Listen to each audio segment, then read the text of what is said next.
Good morning, I'm Stephanie from Wisely Used Herbs, and I'm an herbalist here, and today I'm going to show you how to identify several different plants that we have here. What you're looking at right now is plantain. You can see there's a little stem of the flower there that will be coming up. Plantain is a wonderful herb for your bee stings, insect bites, things like that. If you're outside doing some gardening and you get stung or bit by something, all you need to do is tear off one of those leaves and chew it up and put it on the bee sting or the area that's affected.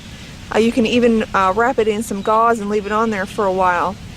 You can even steep this in some olive oil for about 2 weeks and strain off the plantain and take the oil, a cup of oil and an ounce of beeswax, and melt those together to make a salve, and you can put those on your cuts and scrapes and bruises and things like that.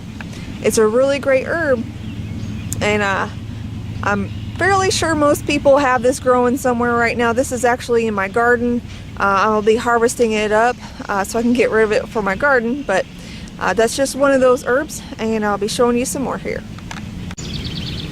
Another quote weed we have here in central Illinois, and as most of you may have, is called purslane. It's got kind of rubbery leaves to it, if you can kind of see it there. This is actually a very, very nutritious herb or weed.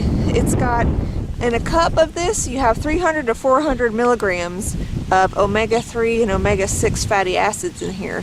You eat it fresh. You can eat the leaves as a salad or in your salad. You can add it to different dishes.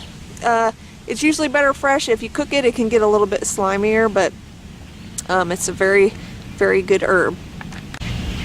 And if your yard is anything like mine, I have an overabundance of white clover. White clover you can take in your house, you can hang it up, you can dry it. You're going to want to use the blossoms and stems and leaves to make a tea in the wintertime. It's good for coughs and sore throats. Alright, what we have here is pokeweed. This is a really big one. It's kind of gotten away from me. It'll be cut down, but I really don't use this one. What you're gonna, if you notice, there will be some berries up here, and they are very poisonous. But what you can do with this, you can dye your fabrics and some material with the berries when they become purple. But other than that, I really don't recommend using this plant. It can be kind of dangerous. Okay, here we have some field garlic.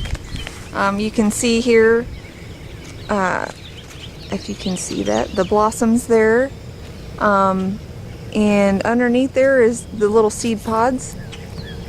If you can harvest that just like you would garlic down here, you know, just dig it all up, but it's a little stronger than store-bought. Just a little warning there. Here we have some field garlic in front of this nice mullein plant. This is a second-year mullein. This year, or this mullein plant here, has got some blossoms coming on, and they will usually bloom from the bottom up. The leaves are wonderful as a tincture for respiratory ailments such as asthma or bronchitis. And you can take these blossoms and steep them in olive oil for, I don't know, a couple weeks, 2 to 4 weeks, and strain that off, and you can make a salve out of that also. And it can help, it also is good for your bumps and bruises, but also you can just keep it as an oil, and it's good for earaches. Put that on a cotton ball and put the cotton ball in your ear, and it will help alleviate a lot of your pain there. Over here we have some, well, let me, okay, there's some field garlic right there again, and kind of right next to it over here you see these white flowers. That would be poison hemlock, and you don't really want to mess nothing around with those. Those aren't really good for anything. I just kind of, since it was here, I just wanted to show you what that was. Okay, I'm not sure if you can see this real well or not, but These are wild chicory. If you can see this plant here, you will notice that these blue flowered plants you'll see growing along the roadsides everywhere. And the roots of these are really good to dry and roast as a coffee substitute. It's really great. I thank you for joining me. I hope you enjoyed this. I hope you got an idea of a few more herbs and their uses and their benefits and what they look like. Thanks a lot.